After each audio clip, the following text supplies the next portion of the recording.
que estamos en la Semana Mayor, la Semana Santa, y que es una época de reflexión y nosotros en nuestro programa nos encanta dedicar esta semana a hablar de lo más importante que tiene que haber en nuestras vidas día a día de Jesús.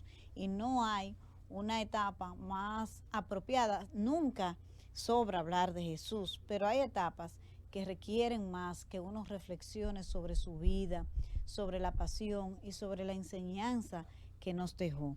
Por eso nosotros en cada Semana Santa tratamos de llevar ese tema. Hoy para eso hemos invitado al padre Juan Amadís Socorro Ovalles. Padre. Porque uno dice Juan Amadís y piensa que el apellido es Amadís. Entonces uno le dice Juan Amadís, pero es Socorro Ovalles. Socorro Ovalles, aunque me encanta que me digan Juan Amadís, el nombre. Algunas personas piensan que el apellido. Me gusta el nombre completo. No me gusta mucho Juan solo. No, Juan Amadís. Juan es el discípulo amado de Jesucristo, pero me gusta el combo. Sí. Yo estoy contentísimo, Yanaisi, como te manifestaba hace un momento, de estar aquí, porque tengo como unos 3 o 4 años en la última participación en este programa. Y es de mucha alegría cuando recibí la invitación tuya para estar compartiendo con todos los amigos y amigas que te siguen siempre.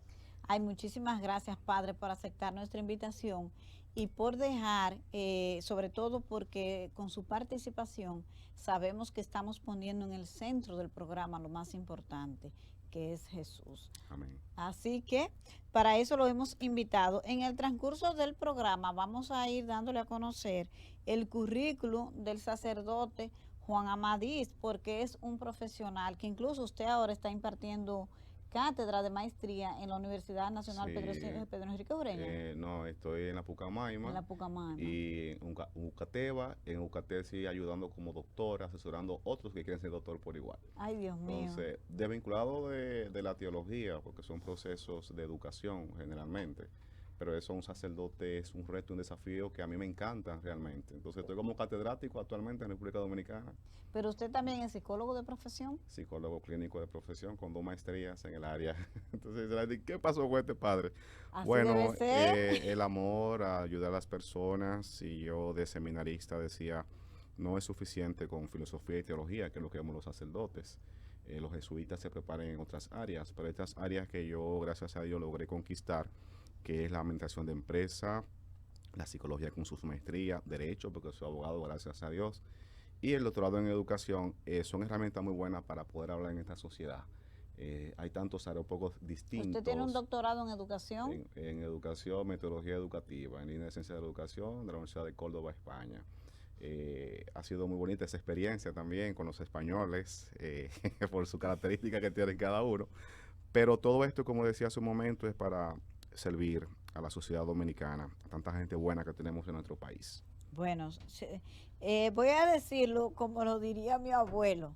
Este es un padre estudiado. Bueno, este es una persona estudiada, le decía él a uno. Sí, mirando, uno nunca debe de sentirse simplemente, siempre ya lo decía Sócrates, yo sé que no sé nada, el ser humano nunca está completo, y más cuando se quiere ayudar al ser humano, somos un misterio grande nosotros, y pienso que no hay, por más estudio que usted haga, nunca va a llegar a comprender la realidad del ser humano, solamente Dios es el único que nos entiende, porque me decía una señora una vez en una parroquia, no sé, Carrizos, ay padre, ni yo misma me entiendo a mí.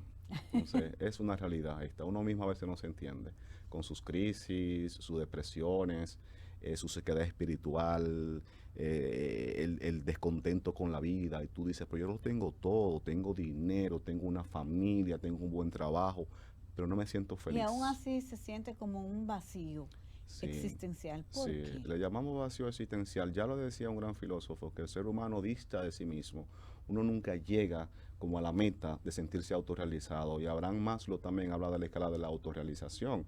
El ser humano que está autorrealizado es aquel que se siente bien con lo que tiene, independientemente de que no tenga muchos elementos materiales, pero vive feliz, se siente bien consigo, se siente bien con el prójimo. Ahora, alcanzar esta autorrealización, creo que Jesucristo solamente la pudo alcanzar, porque nosotros siempre estamos con esa ambición, ese desespero, esas ansias de querer y querer y querer, y mientras más obtienes, más quieres. Por eso se dice que uno dista de su propio ser, porque tú quieres hoy una motocicleta, mañana quieres un carro, quieres una jipeta, después quieres un avión, y siempre va a querer, que es bueno, claro, sí es bueno buscar el desarrollarse, pero la codicia y la avaricia desenfrenada para obtener los bienes es el daño que nos hace a nosotros los seres humanos, porque nos descontrolamos y nos convertimos en un lobo para el otro hombre, el hombre que un lobo para el hombre. ¿Y cómo lograr el equilibrio, padre, entre esa necesidad que siente el ser humano de seguir desarrollándose, de seguir avanzando? Porque parecería natural y lógico que si usted tiene un motor, aspira a tener un carro. Y que si tiene un carro, aspira a tener una jipeta. Y si tiene una jipeta, después quiera un avión. Parece lógico. Sí, O sea, parece natural. lógico. Pero ¿cómo alcanzar el equilibrio entre esa necesidad, vamos a decir, legítima de mejorar del ser humano y el que esa misma necesidad no te lleve a generar un vacío existencial? Bueno, hay que ver la utilidad de eso que tú quieres, si son caprichos tuyos o si realmente lo necesitas y ya no dice Jesucristo como herramienta para servir a los demás y en última instancia servirte tú, porque el ser humano se entiende cuando aprende a servir, a darse. Aquí es donde está la alegría en que tú obtienes sentido en el estar. Dios es el primero que nos sirve a nosotros a través de Jesucristo, pero no nos gusta servir. Y Jesús lo dice con tanta naturalidad, aquel que quiera ser más importante que sea el servidor. Entonces, que está en el mundo codiciando para autosatisfacer sus demandas, sus apetencias, como un niño malcriado, y tengo, claro está que nunca se va a sentir realizado. Pero cuando tú obtienes elementos materiales y le das utilidad, beneficias a otros, en ese uso hay una alegría, hay una satisfacción de que hay un bien colectivo con esto que tiene. Y eso está bueno hasta para la sociedad, para los estados. Un estado cuando no sirve a sus ciudadanos, un gobierno cuando no está para servir, un gobierno que va, falla y las personas se sienten incómodas, pero cuando es un servicio apropiado, colectivo, y aquí no estoy tampoco hablando de ningún tipo de sistema de eso que existen, de comunismo, estas cosas, simplemente que lo que tú hagas sea de utilidad para ti y para el prójimo.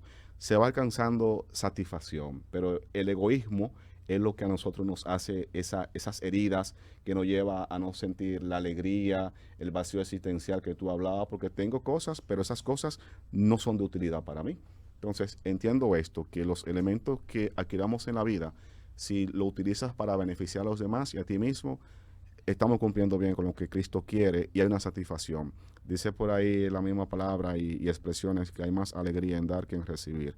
Porque cuando tú te desprendes, cuando tú ves que alguien es feliz porque tú haces una obra, tú sientes, wow, me siento realizado, me siento realizada porque estoy dando felicidad a otras personas. Pero para tú sentirte bien con alguien que esté contento, tú tienes que tener un corazón limpio. Porque hay personas que su infelicidad es la felicidad del prójimo. Aquí está el egoísmo. Y yo busco cómo hacerte sentir a ti que tú caigas porque tu alegría es mi desdicha. Entonces aquí hay un ser humano enfermo. Y Cristo nos invita a nosotros a la autorrealización con el prójimo, que no es tan sencillo, porque Él quiere que amemos al prójimo y que al prójimo lo veamos a Cristo presente. Cuando el prójimo es el que te critica, te persigue, el prójimo es tu jefe que te hace la vida imposible, tu compañera que está contigo compitiendo por un puesto en la empresa, y que tú tengas que aprender a amarle, quererle, no es tan sencillo. Entonces el cristianismo tampoco es sencillo de aplicar en esta vida. Queremos, pero es muy difícil realmente, porque estamos en la carne, estamos en el pecado. Padre, a mí me gustaría analizar con usted dentro de las posibilidades. Vamos a ver, hace 2000 y pico de años, cuando Jesús entra el Domingo de Ramos a Jerusalén. Eso pasó el Domingo de Ramos, ¿verdad? Entró con vítores, el pueblo lo recibió muy maravillado y decía mucho, Osana, aquí viene el Hijo del Hombre. Entonces, al día siguiente, el día lunes, ¿en qué estaba pasando en la vida de Jesús? Y si nos podría recomendar alguno de los libros de la Biblia que mejor describe eso. Tengo que entendido que el Evangelio de Lucas, pero usted me aclarará. Muy bien, mira, uno ve el Domingo de Ramos que las personas reciben a Jesús con mucha alegría, pero hablamos del pueblo sencillo, la gente humilde, porque en la lectura del sábado encontramos que los fariseos y los sumos sacerdotes, los sumos sacerdotes, los que tenían que reconocer a él como el Mesías, porque eran los estudiosos en la palabra y conocían el Pentateuco, y sin embargo, ahorita hablábamos de la envidia, y a Jesús le tenían una envidia feroz. ¿Y por qué? Él era pobre, hijo de un pobre carpintero. La ofensa más grande que un ser humano recibe, que se siente intelectual, es cuando otro sencillo refuta sus ideas con coherencia y siente que lo humilla y cuando yo quiero imponerme con toda mi arrogancia y prepotencia, porque soy muy leído, y viene este que es hijo de un carpintero, que era un carpintero de Nazaret, y me habla a mí con una coherencia y con una sabiduría que humanamente yo no entiendo de dónde la trae, eso me crea a mí como una herida humana y yo te veo como mi enemigo y tengo que destruirte. Entonces las autoridades judías, que estaba el sumo sacerdote de Sanedrín, sentía a Jesús como un personaje que lo desafiaba a ellos con curar a los enfermos, con que la gente lo seguía, los hambrientos lo seguía, con estos signos, los milagros que ellos no podían realizar. Oye, estaban con una envidia feroz. Entonces, encontramos en la liturgia del sábado que ellos todos están unidos, reunidos, hablando sobre Jesús y cómo vamos a deshacernos de él. Vamos a capturarlo y llevarlo preso. Y Jesús se entera de esto y se va a Efraín. Y los mismos fariseos y los saduceos, Sanedrín, el equipo completo, estaba pendiente si iba al templo para la Pascua. Y decía, mira, pero pasa que no va a venir al templo. ¿Y qué pasa? Los que estaban pendientes decían, si alguien sabe de Jesús, comuníquelo para ir a buscarlo. Y la gran sorpresa es que el domingo Jesús entra a Jerusalén, pero entra a Jerusalén ya para consumar lo que Dios, su Padre, tenía para él ya establecido por la Escritura, que era padecer este calvario, este gran sufrimiento. Y cuando él entra a Jerusalén, porque está todo escrito, a él lo reciben como el gran rey. ¿Pero quiénes lo reciben? Los pobres, los sencillos, el pueblo. ¿Y tú crees que las autoridades vio esto con alegría? Ya Jesús está entrando a Jerusalén, donde se va a iniciar todo un proceso salvaje en contra de él, siendo inocente. Que él lo sabía. Él lo sabía porque sabe que todo esto está escrito y le decía a los discípulos que tenía que ir a Jerusalén, donde iba a ser sometido a un juicio y iba a recibir lastigazos, iba a ser crucificado, iba a morir. Y es cuando Pedro le dice, Señor, pero como tú dices eso, que no, imposible que pase eso contigo. Y Jesús le dice, apártate de mí, Satanás, porque tú no piensas como Dios, sino como los hombres, a Pedro. O sea, ya lo tenía establecido que eso iba a suceder y que él tenía que ir a tomar ese cáliz para cumplir la voluntad de Dios. Entonces, cuando pasa esto, que los reciben en el pueblo lo recibe, pero los mandamás, las autoridades, están preocupados y planificando lo que le sucedió después. ¿Qué pasa con Jesús después de Él eso? entra el domingo de Ramos a Jerusalén y va a la casa de María y de Marta, donde está Lázaro. Encontramos que Lázaro estaba muerto. Antes de este episodio duró 3 días y Jesús va y lo resucita. Entonces, esto era también un bochorno para las autoridades, porque ellos decían, por este hombre sigue dando testimonio de que él es Dios y hasta resucitó un muerto. Entonces, cuando Jesús estaba en la casa de María y de Marta, muchos judíos que no creían en Jesús ni eran cristianos, fueron allá a observar no a Jesús, sino a Lázaro. Porque ese era el cuchicheo que Jesús había resucitado a Lázaro, que duró 3 días muerto y está vivo ahora.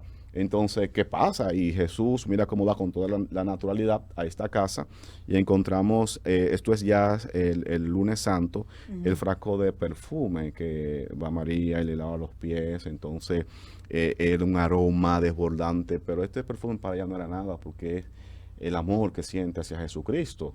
Y aquí Judas, dice la palabra, algunos historiadores, nunca amó a Jesús. Aunque él tenía ahí. Es verdad, padre, que Judas no solamente fue la venta de Jesús por las 30 monedas de plata, sino como que ya él metía la mano antes. Aquí viene el asunto, cuando derramaron el perfume, Judas se indigna y dice, pero ¿por qué este perfume tan caro se rompe aquí y se bota? Sí. En vez de venderlo, esto cuesta como 300 denarios, oye, hasta calculó, sí. Y lo podíamos vender en 300 denarios, un perfume muy bueno, y el dinero repartía a los pobres. Y dice el evangelista que Judas, como era el economo en ese entonces y tenía la bolsa, pensaba en los 300 denarios para robárselos porque ya era un ladrón prácticamente. Entonces a él le molestó el derroche de perfume. Esto lo encontramos en Juan 12, versículo del 1 al 11, como usted me decía, de que algunos, sí, pues en este evangelio lo podemos encontrar. Pero además de esto, de que Jesús está aquí en esta casa compartiendo con María, con Marta, dice, no, déjenla, porque ya me están preparando ya mi sepultura.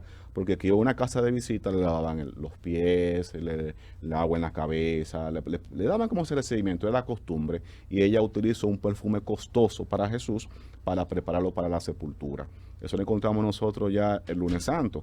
Pero la incomodidad es que Jesús está tan tranquilo en esta casa, se devuelve huele este perfume y Lázaro está vivo, Lázaro está ahí. Y ya los judíos y las autoridades están como más incómodos el lunes porque ¿qué vamos a hacer con este hombre? Es una burla para nosotros. Ajá, el problema estaba ahí. No podemos ir a pausa todavía, yo te aviso. Que este tema a mí no me gusta interrumpirlo. Entonces, eso fue el día lunes. El lunes. ¿Qué pasa el martes? ¿O algún episodio? Sí. Sí, ya el martes, esto va todo, en la parroquia llevamos esta liturgia, este episodio. Ya el martes Jesús le comunica que lo van a traicionar. Que alguien lo iba a traicionar. Del grupito. Jesús lo sabe. Sí. Y lo permite, de todas las cosas se las permite. Y le preguntan, pero ¿quién es, Señor? ¿Seré yo? ¿Seré yo? Y él expresa que el que está mojando de la misma copa que él es ese. Y el que está ahí es Judas. Entonces, el martes dice esto de que lo van a traicionar. Y también el mismo martes, cuando él le dice a los sumos sacerdotes que andan buscando, y le dicen a Jesús, Señor, tenemos que... Señor, no lo ven como Señor, pero mira tú la mentira. Maestro, ¿es lícito pagar al César los impuestos? ¿Tenemos que pagar impuestos? Ajá. Y Jesús dice, deme una moneda y la muestra de quién es la cara que tiene esta moneda, del César. Pues den al César lo que es del César y a Dios lo que es de Dios. Fue también un bochorno para las autoridades porque no esperaban esa respuesta de Jesús. Y ya el asunto el martes comienza como a encenderse porque mira cómo nos está abochornando a nosotros. Lo dice, pone como en ridículo, diríamos. Eso es lo que ellos sentían, que siempre Jesús lo descalificaba a ellos, siendo los doctores y los maestros de ese entonces. Y que un carpintero. Entonces, qué humillación. Cuando en esa parábola, Padre, dar a Dios lo que es de Dios y al César lo que es de César. ¿Qué es lo del César? Lo material. Sí, los elementos mundanos. Tú tienes que, y lo hablamos mucho en la parroquia, sacar, tienes tu familia, tienes tu trabajo, tienes una vida material. Ok, eso es del César, eso es del mundo, porque a César es el emperador, hay que pagarle sus impuestos, pero tiene que sacarle a Dios las cosas aparte. A Dios tiene que respetarlo y no entrarlo como en una canasta mundana, porque Dios no es mundano. Dios está en otra realidad. Entonces, cuando nosotros vamos a la misa, vamos a santificar a Dios y a darle a Dios lo que le corresponde. Yo puedo tener miles de cosas encima, mundanamente hablando, pero tengo que dejar eso a un lado para ir a un encuentro con Jesucristo, pero darle eso de corazón, darle ese momento, esa espiritualidad, esa búsqueda, ese querer ser mejor. Entonces nosotros estamos constantemente dándole a Dios lo que le corresponde. ¿Y qué es lo que a Dios le corresponde? Nuestra vida, nuestro amor. Nosotros completo correspondemos a Dios. Y cuando nos resistimos y queremos enfocarnos en la cosa del mundo, le estamos dando al César todo. Y a Dios le estamos quitando lo que le corresponde. Aquí hay una exigencia de Jesús. Muy bien, den al César su parte, pero a Dios también denle lo que le toca. Sí. Entonces nosotros tenemos también que tener ese equilibrio en la vida temporal. Estamos por un tiempo aquí, pero hay una realidad eterna que tenemos que prepararnos ahora en esta vida. Y también el martes encontramos nosotros lo que es ese enfrentamiento con los líderes religiosos, porque aquí se da este diálogo con ellos y ustedes no están correspondiendo con Dios, y Jesús le dice a los mismos líderes religiosos, ustedes hacen una cosa y dicen otra, y le dice al pueblo, hagan lo que ellos le dicen, pero no lo que ellos hacen, porque daban unas enseñanzas buenas, sin embargo no la ponen en práctica ellos mismos. Y aquí está la hipocresía de muchas personas. Parece a lo político, que dicen una cosa. Bueno, ya esos son otros 500, ¿verdad? Pero ahí vamos. Entonces no sé si pasamos al miércoles santo, Sí, lo que es el miércoles santo. Ya en el miércoles santo pues es donde la cosa se pone, como decimos nosotros, peligrosa, porque ya aquí habla de que Jesús está con sus discípulos y Judas va a hablar con los sumos sacerdotes para ajustar cuentas. Judas decide ya ponerse los pantalones y voy a ir a negociar para traicionar a Jesucristo. Y va y habla con ellos. Ellos se ponen muy contentos porque Judas dice, yo voy a entregárselo a él. Ustedes sencillamente, cuando yo lo voy a llevar al lugar y al que yo salude con el beso, ese es, amárrenlo bien y atrápenlo, le dice Judas. Y acuerdan 30 Padre, monedas. Hay algo que yo no entiendo ahí. Como si Jesús era una persona conocida, entonces se necesitaba que alguien lo señalara. Ellos no lo conocían, o había confusión entre quienes lo iban a aprender. Ellos lo conocían perfectamente a Jesucristo, pero no es lo mismo que lo lleve uno de los mismos discípulos y más de noche y diga, mira, es, y con la guardia, porque no eran los mismos sacerdotes que iban ahí. Era con la guardia, porque simplemente ustedes me lo capturan a Jesucristo y lo traen aquí. ¿Por qué no iban a tomar ellos en sus manos? Vamos a buscar a Jesús. No, Judas fue con la guardia, pero qué extraño esto, porque el mismo Jesús dice, vienen con palos, como si yo fuese un criminal. Y Jesús lo dice, ustedes me veían a diario En el hablando templo, en el sí. templo y predicándole, entonces no entiendo ahora porque vienen con Pablo y con este tipo de asuntos si yo ¿Por qué no no me tengo, aprendieron allá? porque es un plan diabólico orquestado contra Jesucristo. Y esto lo vemos nosotros perfectamente ya el jueves santo. Jesús tiene esa cena de Jesús, yo analizándolo muy bien, comparte el cáliz, que ¿Y esta por qué esta es esa mi cena? sangre. ¿Qué sentido Ya aquí tenía para nosotros Jesús hacer esa encontramos que cena? Jesús se quiere quedar eternamente con nosotros, con los seres humanos, a través de su cuerpo y de su sangre. Este misterio, nosotros no lo vamos a entender humanamente hablando. Tú no vas a entender por qué Jesús se hace presente en el vino y cómo su cuerpo se hace presente en En el el pan. pan. Sin embargo, creemos y entendemos que se encarnó en una mujer sin que participara hombre, una virgen. Entonces, si entendemos que la virginidad es una realidad, lo otro es más fácil, que simplemente él hace presente en la Eucaristía. Pero él nos regala la Eucaristía a nosotros en esa cena para quedarse con nosotros, con los cristianos, y celebra esa última cena donde Él se entrega Él para nosotros. Pero además de eso, nos da una gran enseñanza.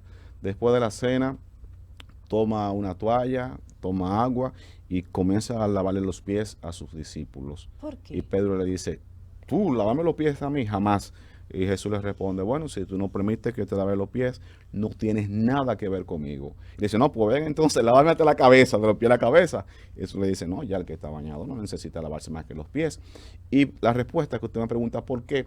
Porque él mismo le dice, si yo siendo el maestro de ustedes, me rebajo a lavarle los pies, entre ustedes mismos también deben lavarse los pies uno con otro. Es una enseñanza de humildad, una enseñanza que no para Dios no le interesa posiciones sociales ni riquezas. Dios lo que le interesa es ese amor entre nosotros, ese ayudarnos, ese darnos las manos, que le hemos ido peleando bastante nosotros. Pero hasta ahí nos enseña a nosotros el ser solidario uno con otros. Es como un hecho de mantenerse quizás humillado, ¿verdad? Ante Dios. Humillado Nosotros, no en el sentido de humillación, sino de sometimiento el signo a es su de que yo voluntad. tengo a ti que tratarte con toda la dignidad de ser humano, de ser solidario contigo, de quererte como mi hermana en la fe, porque Jesucristo ya me enseñó a mí, a través de los discípulos, que Él siendo Dios lo hizo, lavó los pies. Entonces, ¿quién soy yo para sentirme superior a mi hermano, a mi prójimo, si Dios, que se anonadó, se encarnó, lo hizo con sus discípulos? Y luego de esto, Él se va a orar. Ya Él entiende perfectamente lo que va a llegar, va a orar y mientras va con sus discípulos a orar, le dice, miren, estén Al monte. Getsemaní, Ajá. miren, estén ustedes atentos, estén alerta, porque el espíritu es decidido, por la carne es débil. Quédense aquí mientras yo voy a orar. Y cuando vuelve están todos dormidos y le dicen, caramba, pero no han sido capaces ni siquiera de verlo un momentico. ¿Por qué se Y durmieron? Estaban la agotados. debilidad Porque del no, ser humano. Y aquí también hay una enseñanza de que nosotros sin Dios no somos nada, porque no somos tan perseverantes. Están con Jesús, pero no son capaces ni de resistir un momentico para orar. Y en lo que Él está hablando con ellos, llega nada más y nada menos que don Judas en ese momento al monte. Judas sabía dónde Jesús estaba. sí, Y va con los guardias. Y en la misma oscuridad Jesús está de pie con los discípulos y mira el asunto que no saben quién es porque están todos estos hombres. sí. Judas sí lo conocía y va y le da el beso, que se saluda, le dice maestro. Entonces con este beso, este era el código para que los guardias lo agarraran a Jesús. Sí. Y encontramos nosotros que uno de los discípulos tenía una espada escondida y sacó la espada, la tiró la espada y le cortó la oreja a un criado del sumo sacerdote que estaba también en el asunto. Y Jesús en ese momento, con tanta naturalidad, que humanamente uno no puede aguantar esa presión, le dice a Pedro, que fue Pedro, Pedro, baja la espada, que el que a hierro mata, a hierro muere. Y encontramos que le repone la oreja a este hombre y le dice esto, ustedes vienen a buscarme a mí con palo, como si yo fuese un criminal. Lo que pasa si siempre estuve en el templo con ustedes compartiendo y predicándole. Y en ese momento todos se abalanzan, lo agarran, se fueron todos los que estaban con Jesús, lo dejaron solo a Jesús, lo encadenaron y vamos a llevarlo donde hay que Antes que llevarlo. usted siga, padre, en ese tema de la oración allá en el monte de Getsemaní, se dice que cuando Jesús estaba orando, sangró. Sí, y aquí hay muchas explicaciones de esta sangre que derrama, mirándolo un poquito en el mundo científico, de que era tanta la presión que Jesús, Emocional. sí, Ah, sí, porque porque sabía lo que le esperaba. sí, recuérdate que él le dice en ese momento, Padre, si es tu voluntad, aparte de mí este cáliz, pero que no se haga mi voluntad sino la tuya. ¿Ves? Entonces ya él sabía lo que venía. Y en esa oración él se está renovando y se pone de pie para lo que viene. Y cuando ya baja a donde están los discípulos, es que ya llega Judas. Y él sabía lo que venía perfectamente. Y mira Sí. lo que le llega, de que lo encadenan, todos se van, sus amigos se van, y lo llevan ya entonces ante el Sanedrín como prisionero. Y yo reflexionando, ahí no había gente que querían un milagro a través de Jesús en ese momento. Ahí no había gente con hambre que quería comida. Ahí no estaba Pedro que le había dicho antes, Señor, yo voy a caer contigo. Y Jesús le dijo, ay Pedro, mira, antes de que gallo cante 2 veces, tú me habrás negado 3. ¿Cómo Jesús? O sea, ¿de dónde Pedro? Yo no entiendo. Pedro era un tipo un poco cobarde. No, no era cobarde. Pedro también era bastante intrépido y hay un tipo de temperamento que esta gente que siempre están como opinando en todas, que son como un Sí, aceleradito. sí. Pedro era así. Pero mija, cuando ven que el maestro lo encadena y le dan un par de fuetazos, cualquiera se va de ahí, Sí, porque es que cualquiera también le iban a agarrar corre. también a ellos. Era Sí. todo que le iban a agarrar, le iban a hacer lo mismo. Entonces, Y esa figura de Pedro ahí que lo negó y después el gallo cantó y él se acordó de que sí, lo que Jesús le dijo. Pedro Entonces tuvo. se fue llorando. ¿Cuál mensaje dejaría como así, como para la humanidad? Yo entiendo que los seres humanos somos débiles, somos cobardes y en muchos momentos podemos hasta negar de la fe que tenemos cuando nos vemos en situaciones de aprieto, porque como comúnmente queremos como la supervivencia.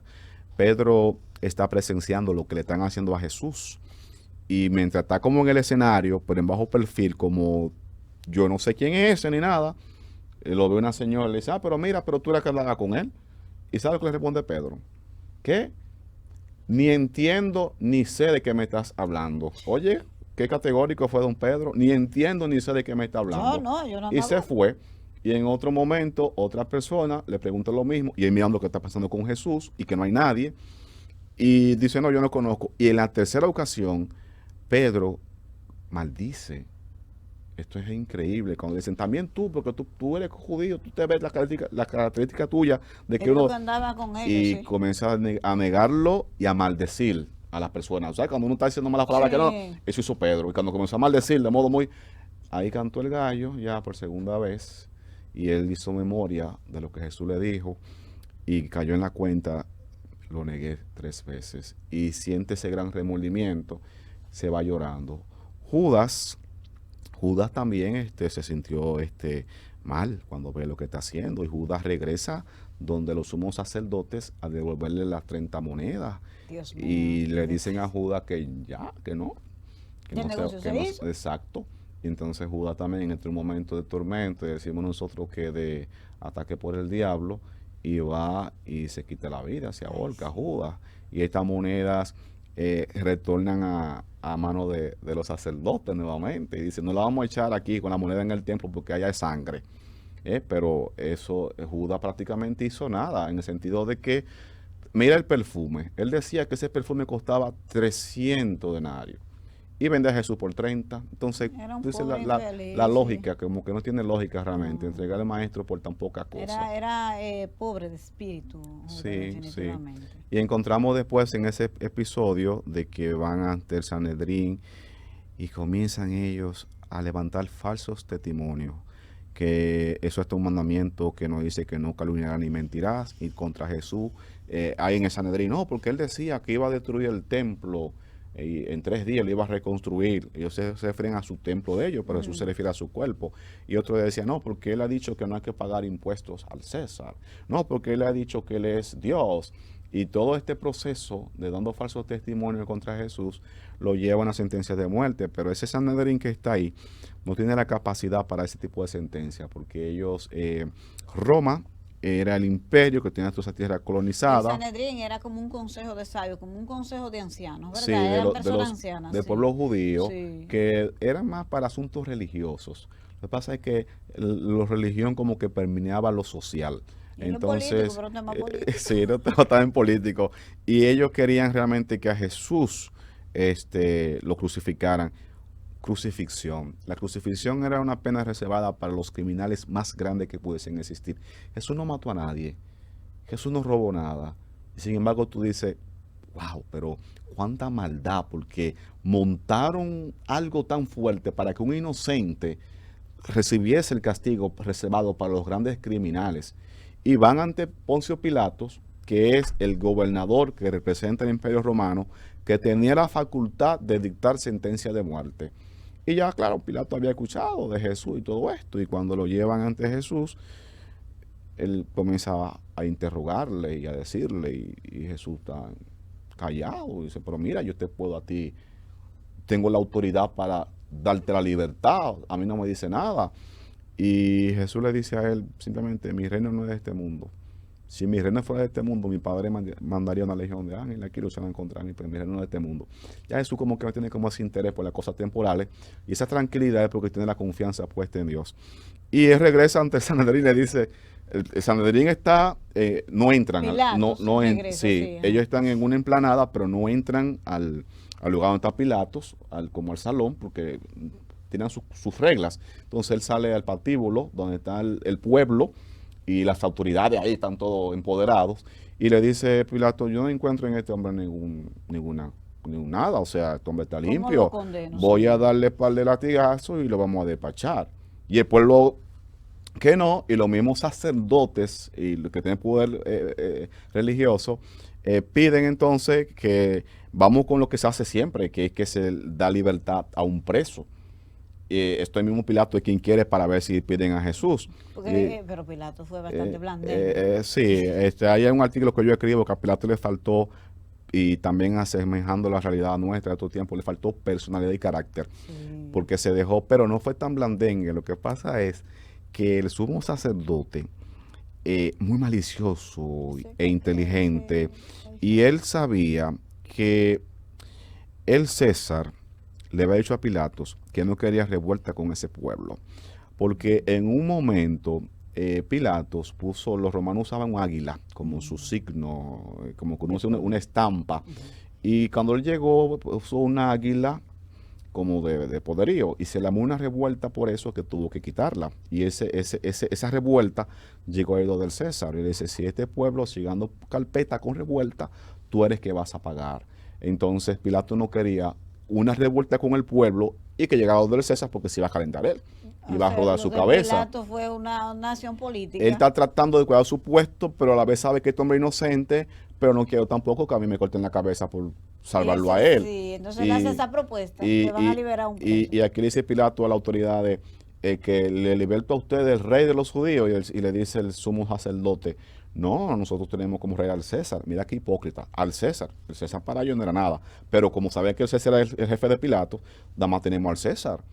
Y es que dice, bueno, pues vamos a libertar al preso que corresponde. Mira, Barrabás era un asesino que estaba en la cárcel por homicidio, que se dio en una revuelta. Y pregunta a Pilatos, ¿le suelto a Jesús, el rey de los judíos, o a Barrabás? Las mismas autoridades prepararon al pueblo, lo chantajearon indujeron a golpe y de todo, serían todos sus planes maquiavélicos para que gritara Barrabás, libera a Barrabás, el asesino. Sí. Y le pregunta a Pilatos, ¿y qué hacemos con Jesús? Crucifícalo, crucifícalo. Entonces ya aquí hay una situación, y vuelve y le pregunta. Sí, tratando de sacar la respuesta que él quería. Exacto, y esta es la famosa imagen que nosotros decimos, que él pide agua y se lava la mano y dice, bueno, pues esta sangre, pues aquí inocente, esta sangre de este hombre, yo no tengo que ver nada con esto. Y dicen las mismas autoridades que su sangre recaiga sobre nosotros y sobre nuestros hijos. O sea, nosotros somos los que lo pedimos, que lo crucifiquen. Sí. Y la partecita que no me gusta de Pilatos es que además de dar la sentencia de que lo crucificaran a Jesucristo, también manda que le den a Jesús latigazos. O sea, si tú ya diste esta sentencia para que le quede un espectáculo a esta gente, él quería como congraciarse con ellos. Y tú puedes decir, excelente, a Jesús ya lo crucificaron, le dieron latigazo, lo van a crucificar. No, los hombres que tenían que ejecutar la sentencia lo llevan a otro lugar a Jesucristo. Allí le ponen su corona de espina, allí le quitan su ropa y le ponen un manto púrpura representando que era un rey y le dan golpe, lo escupen y le dicen salve rey. Burlas, burlas a Ahí Jesús. fue para burlarse de Para él. burlarse Esa corona de de él. espina era esa corona que usaban, entonces a él se la hicieron de espina. De espina para burlarse, pero antes de ejecutar la sentencia. Sí. O sea, Durante la noche vamos nosotros primero ahora a divertirnos. a divertirnos con él, pero mira de qué modo ni más salvaje con Jesucristo. Y luego ya en la mañana entonces vamos a llevarlo a crucificar. Sabemos que humanamente Jesús no tenía las fuerzas para llevar la cruz y viene pasando este hombre de José de Arimatea, él, ven para que tú también lo ayudes a él, y lo Pero obligan. eso era un hombre desconocido, una persona Desconocido, cualquiera, y pasa la sí. historia por haber ayudado a Jesús. Sí, pasa a la por historia de la eso. humanidad Como a uno se le completa. puede pegar cualquier cosa, Sí, así se le pegó pegó a eso. ese asunto. Y Sí. cuando está en la cruz, y tú puedes decir, ya encontró paz en la cruz. No, no encontró paz, porque crucificado, con dos ladrones, dos bandidos, y uno insultándolo en la cruz. ¿Tú has visto eso? Los dos que están al lado de él crucificándolo, diciéndole cosas, y el otro diciéndole, mira, pero tú y yo tenemos que estar aquí por nuestros hechos, pero este hombre es inocente. No tiene que hablarle así. Y ese ladrón inclusive recibe una conversión porque le dice al mismo Jesús, cuando tú estés en tu reino, acuérdate de mí. Por eso le dicen que el buen ladrón. Sí. Y Jesús le dice, te aseguro que desde hoy estará conmigo en el paraíso. Y lo mismo que iban pasando por ahí, seguían burlándose, crucificados y decían, pues mira, tú no eres el Mesías, si eres el Mesías, bájate de la cruz para creer en ti. A otros salvaste, no te puedes salvar a ti mismo. Es crucificado. Y cuando Una pregunta, pero él tenía poder para hacer eso, ¿por qué no lo hizo? ¿Por qué no se cumplió? está todo un proyecto establecido de Dios Padre, nosotros tenemos poder para pecar, para matar, para robar, y sin embargo muchos de nosotros que estamos en el camino de fe, no lo hacemos para cumplir la voluntad de Dios. Así Y a veces uno quiere llevar una vida de pecado y de eso de nada, que te va a desplazar la carne, y tú dices, yo me voy a someter porque no me va bien en mi vida de fe, me rompen con Dios esa relación y esa amistad. Yeah. Nosotros tenemos ese poder para hacer muchas cosas y no lo hacemos por nuestra convicción de fe. Jesús ya lo hacía prácticamente por cumplir la voluntad de su Padre cabalmente. Para que se Entonces, cuando cumpla está en la la cruz lo voluntad. dice, Padre, no se me ha perdido ninguno de lo que tú me diste, está hecho, está cumplido. Llegué a la cruz, cumplí tu voluntad. Eso es lo mismo cuando uno ya está en el lecho de muerte, cuando lleva una vida acorde con el Evangelio, que tú puedes decir, puedo morir en paz, viví bien, practiqué el cristianismo, no hice daño a nadie, ya Dios puede venir a mi encuentro. Pero él se desespera un poco allá, porque él dice, Padre, ¿por qué me has abandonado de tanto sufrimiento? Él hace una aclamación. Sí, cuando dice, Eloí, Sabatán Baní, que es Dios mío, ¿por qué me has abandonado? Ya en ese momento que está, y es cuando ellos dicen, mira, está llamando a Elías, vamos, dale en agua, porque está, claro, ya está el hombre, está crucificado, con sed, cansancio, y él muere. Y esa muerte, cuando le dicen a Pilato que murió, se sorprendió, porque ese tan rápido murió. Y manda a uno de los centuriones a que confirme si realmente él está muerto. ¿Y cómo iban a confirmar?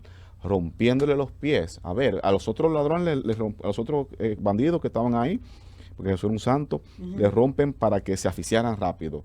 Y cuando va a confirmar de Jesús, lo que hace es que entonces, a ver si es que está haciéndose algo, Sí. que con la lanza le clavan en el costado y ese hombre se llenó de sangre y de agua. Y de aquí que nace este gran misterio de la iglesia, de sangre y el agua, el bautismo, la sangre de Jesucristo. Este mismo hombre tuvo una conversión. Y descubren que sí, que él está muerto realmente en ese momento. Ese hombre que dice, en verdad, este hombre era santo. Cuando él muere, que está ahí, dice, en verdad, este era hijo de Dios. Pero el que viene es otro que viene a confirmar si realmente él está muerto o no. Es como un asistente de Pilato. Que lo mandó a ver, porque como que murió ya. Y los otros que están todavía ahí agonizando en la cruz, pues le damos golpe aquí con un hierro para que romperle las rodillas para que se asfixien. Porque la posición es de este modo, y si tú estás afincado en los pies, tú puedes respirar, pero si pierdes ya los pies donde afincarte, te asfixias. Y a Jesús no le rompieron ningún hueso, porque la palabra lo tiene establecido, que no iban a romper ningún hueso. Porque le rompían los huesos para que muriese antes de tiempo, cuando ya se está haciendo de noche y todo esto. Y muere cumpliendo la voluntad de Dios, y nos enseña a nosotros que nos van a perseguir, nos van a escupir, quizás no nos escupan con saliva, pero sí con palabras, con mentira, con chantaje, se van a confabular grupos en contra nuestra. Y cada uno se mantiene con confianza en Dios, como Él lo hizo, sabiendo que Dios te va a cuidar, que Dios no te va a desamparar. Todas esas cosas no te tocan a ti, porque su tranquilidad en el Calvario, porque lo vemos con una tranquilidad ante Pilato, con los falsos testimonios, y él no dijo, mire, usted es un mentiroso. Tranquilo, escuchando todas esas calumnias, porque su confianza estaba en Dios Padre. Y llega un momento que tú lo ves con cierta, que dices, pero ¿por qué se desespera, Padre? Porque Él es verdadero hombre, verdadero Dios, verdadero hombre, y sufrió en su humanidad, como sufrimos nosotros. Igual nosotros en todo, menos en el pecado. Fue tentado por Satanás en el desierto 3 veces y venció la tentación, indicándonos a nosotros que también podemos vencer la tentación. Ahora uno es que decide si se deja inducir, si cae o si lucha contra el pecado, que tenemos diariamente mientras estemos en esta vida. Hay tentaciones. Va a haber tentaciones y pruebas. Hay que ver si tenemos la capacidad de cumplir la misión que Dios nos tiene establecida y decir al final, Padre, todo está cumplido, ya me puedo ir contigo. Hay que ver, porque no sabemos para dónde vamos hasta que estemos por ahí. Pero el testimonio de vida, la entrega, el amor al prójimo, la justicia, Dios nos pide ser luz y sal aquí en esta vida. Luz en el sentido de hacer el bien, dar la mano. En la sociedad hay gente que son malas, sí, pero son más la gente buena que las malas. Lo que pasa es que el ruido, como que tú lo ves más, se destaca más que de los buenos. Hay mucha gente que tenemos fe en Dios, que hacemos el bien por amor a Dios, y eso realmente va permeando la sociedad. Nuestra nación, gracias a Dios, es una nación muy marcada por el cristianismo, por el amor a Dios. Hay una generación que está surgiendo que es como más de fiesta, discoteca, como un poquito más indolente, pero he observado que también se está volcando a las iglesias con lo que son los sacramentos, porque no se le hablaba. Padre, la iglesia, yo me sorprendo, no importa la hora que yo vaya a misa, siempre hay mucha gente, la iglesia está llena de gente. La pandemia como que ha despertado la conciencia de mucha gente. Que la verdad es que ahí está la salud, que uno busca la paz, que se busca, se encuentra allí. Padre, un poco de la resurrección y de la sepultura de Jesús. Sí, encontramos que Jesús, después ya que muere, no se quiere dejar ahí en la cruz. Pero que no, pero el cuerpo como que no se lo querían entregar a las mujeres. Intervino fue alguien, ¿a quién fue que le entregaron? Sí, vino un hombre rico que tenía una tumba excavada que nadie le había utilizado. Y tú sabes que en todos los tiempos que tiene dinero, también se puede acercar a las autoridades porque tiene dinero. Entonces él fue y le solicitó a Pilato que le entregara el cuerpo. Ahí es donde Pilato dice como, ya murió. Y entonces manda a confirmar, se descubre que sí, se baja el cuerpo de Jesús, se envuelve rápido porque ya está cayendo la noche para entrar a lo que es la misma Pascua. Y se lleva a una tumba que no se había utilizado. Entonces ahí se deposita. Y las mujeres quedaron en que tenían que regresar al día siguiente, cada domingo en la madrugada, para ponerle perfume al cuerpo, prepararle el cuerpo, porque ellas estaban, tú sabes. Pero el equipo del Sanedrín, Compañía por Acciones, que esa gente nunca descansaron, porque el diablo nunca duerme. Le comunicaron a Pilatos, tú sabes que él hablaba de una resurrección. Y fácilmente vienen los discípulos y se roban el cadáver y dicen que él resucitó. Entonces hay que mandar unos guardias que custodien esa tumba porque pues es un cuento. Y efectivamente se manda un equipo de centuriones que estarán ahí custodiando la tumba. Se le pone una piedra porque el hombre dijo que iba a resucitar y decían que no, que será para robarse el cuerpo de Jesús. Y cuando se da la resurrección de Jesús, en la mañana van las mujeres, la tumba está abierta, no ven guardia, o sea, ¿y qué pasó aquí? Porque centuriones romanos, o sea, como hombres bien preparados.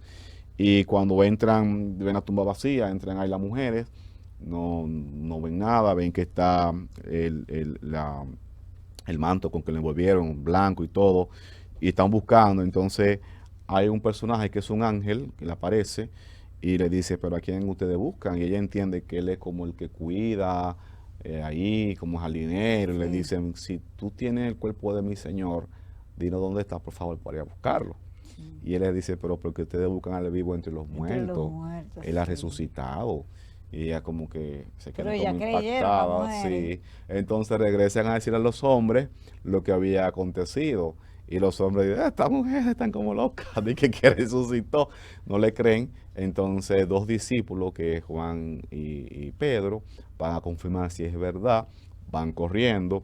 El más joven va más rápido que Juan, pero dice el mismo evangelio que cuando llega a la tumba, él no entra, él espera que llegue Pedro, y ya que se está mirando a quien Jesús tenía como tú sabes, a pesar de que Pedro Por lo que ellos, pero lo eran negó, tentaciones, y sí. cuando entra, pues sí, efectivamente, él se da cuenta que la tumba está vacía.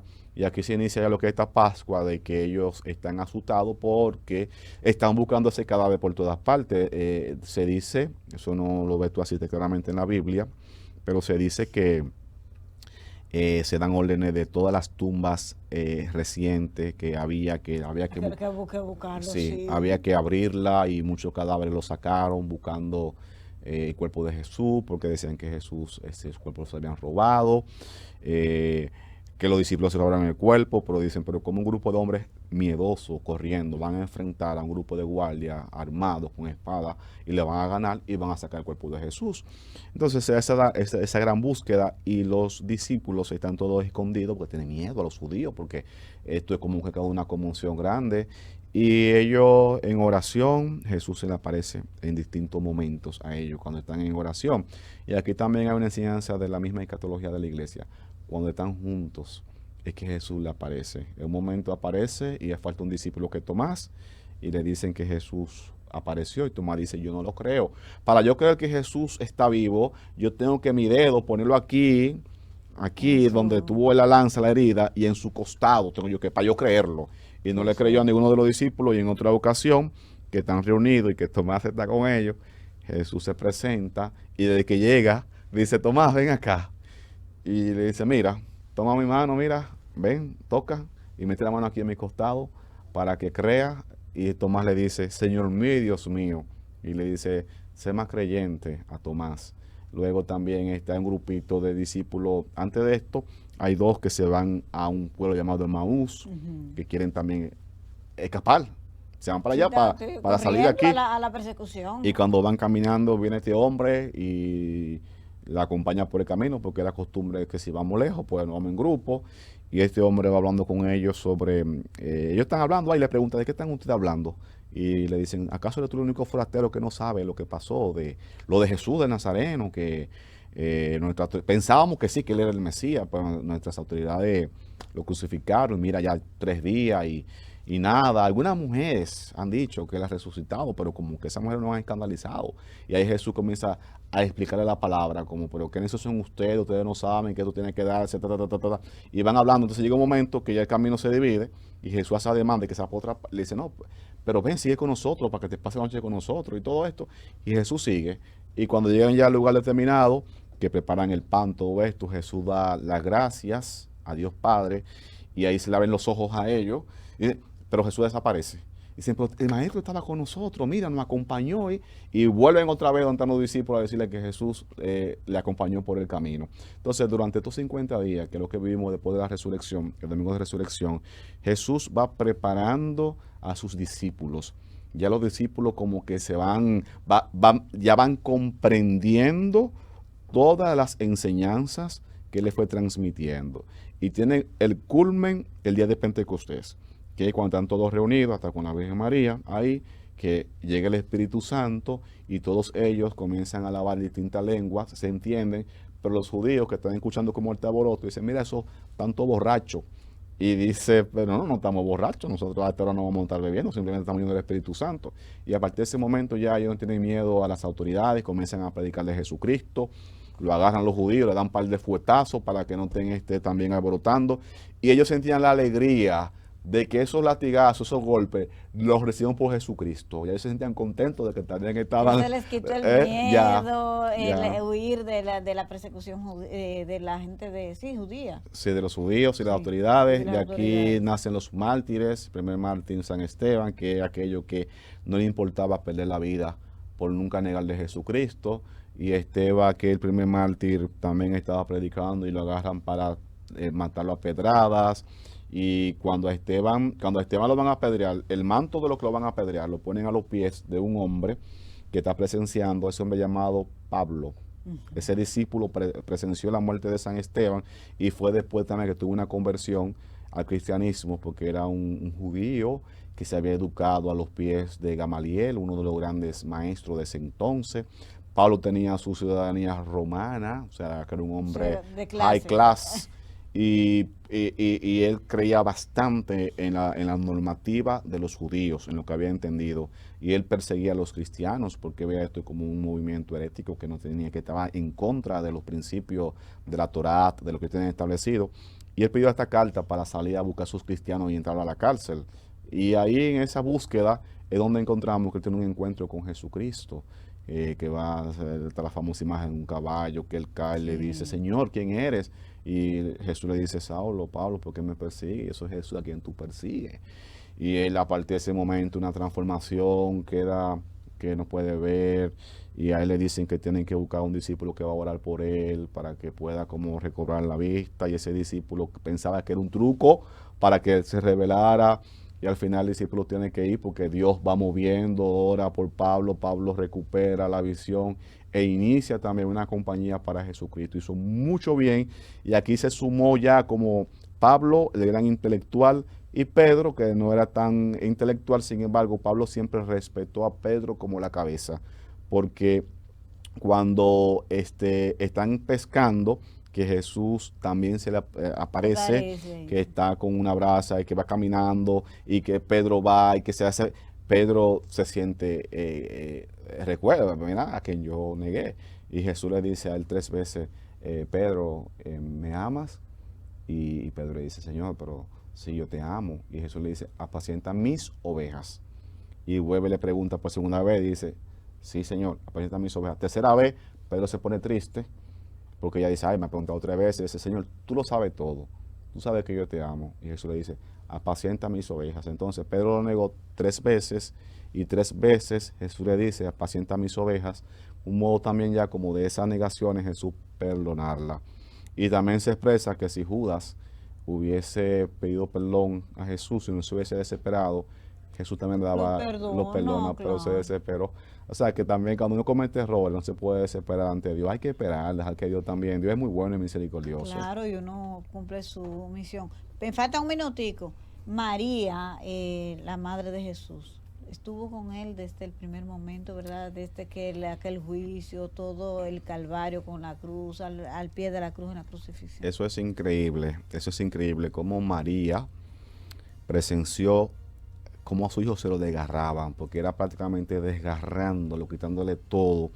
La única que se mantuvo ahí fue María, a los pies de Jesús, en el silencio, sintiendo todos esos latigazos ella misma en su corazón. Que como madre uno prefiere que se lo den a uno, y no a su hijo. Sí, se mantuvo durante todo el proceso, y cuando a Jesús también lo bajan de la cruz, ella está ahí con él.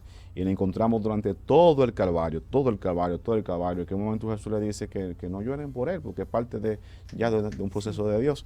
Pero sí, María, por eso nosotros la veneramos a ella, por ese sufrimiento. Primero porque dijo sí a Dios, y Jesús se encarnó en ella. Ella lo educó, le dio el cuerpo y todo, estuvieron juntos, y al final la acompañó durante ese momento tan amargo, que también fue un amargo para ella. Gracias.